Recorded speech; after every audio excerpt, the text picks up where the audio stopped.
The Haunting of Annabelle. On September 7, 1915, John Gobel, a toy designer, received a patent for what would soon become one of the most beloved toys in the 20th century. Years earlier, he had received a plain faced doll as a gift from his daughter. After examining the doll, John decided it was missing something. He then carefully added two eyes and a nose. But little did he know, this chain would lead to the creation of Raggedy Ann, a figure adored by children. However, 45 years later, a second-hand Raggedy Ann doll purchased from an antique store would become the center of one of the most infamous ghost stories ever told. The beginning of horror. Deidre Bernard, a 25-year-old nursing student, was puzzled when she unwrapped her birthday present from her mother, an old Raggedy Ann doll not particularly fond of dolls and about to graduate. The reason behind the gift remained a mystery. Her mother had said that it was simply a decoration. Perhaps something about this doll had drawn her mother towards it. The doll found its place in Deidre's shared apartment, where she lived with her roommate, Lara Clifton. Deidre kept the doll on her bed, neatly arranging it every morning. However, after a few weeks, strange phenomena started to occur. Deidre would return home to find the doll in different positions. Sometimes its ankles would be crossed, other times its arms folded. Assuming Lara or her fiancé Cal were playing tricks on her, Deidre decided to confront them, but both denied having touched the doll. Then one day when the girls came back home, they find the doll kneeling on the floor, a position which would be impossible for the doll to hold on its own. Terrified, the roommates began discovering unsettling notes scrawled in childlike handwriting, saying "help us" and "help Cal," written to papers which they did not own. And they one day found the doll lying on Deidre's bed with what appeared to be blood on its hands and chest. Panicking, they turned to a medium for help, the spirit of Annabelle.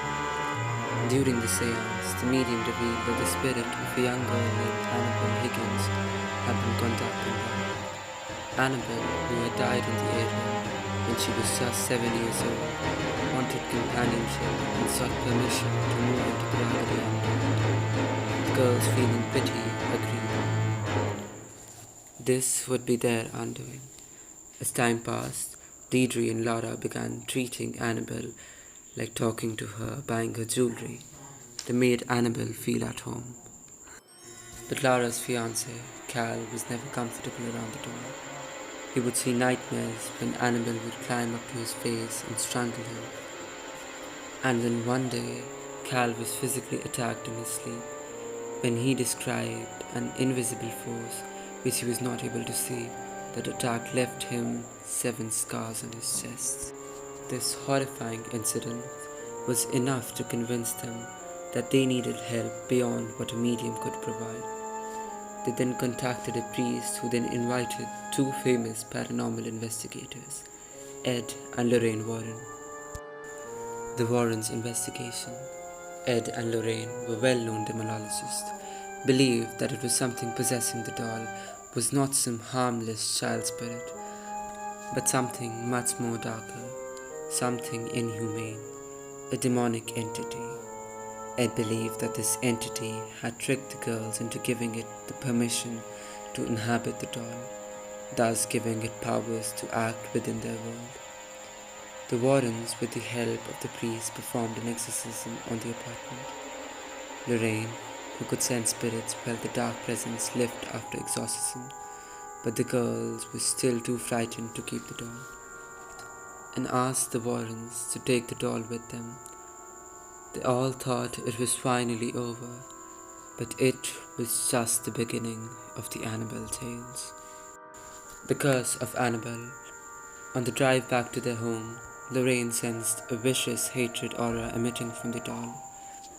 The car brakes failed multiple times, causing accidents. Ed stopped the car and dipped the doll in holy water. They made it home safely, but even then strange events occurred. A 3-foot Raggedy Ann doll would appear in different rooms, despite locked doors. Loud growling noises will fill their houses. The priest who had mocked the doll faced terrible car accidents after visiting the Warrens. But the most chilling of all was the experience of a young couple who visited the Warrens' occult museum, where Annabelle was housed in a glass case.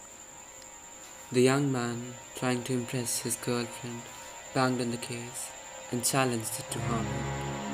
On their way back, they had an accident. The man died instantly and the girl was left unscratched. Though Ed and Lorraine Warren had sealed Annabelle in a case marked with a warning, the doll remained a symbol of dark power, a haunting reminder of the unknown. And with this, I take your leave. Come back again at this nocturnal hour for another horrifying, mysterious tale.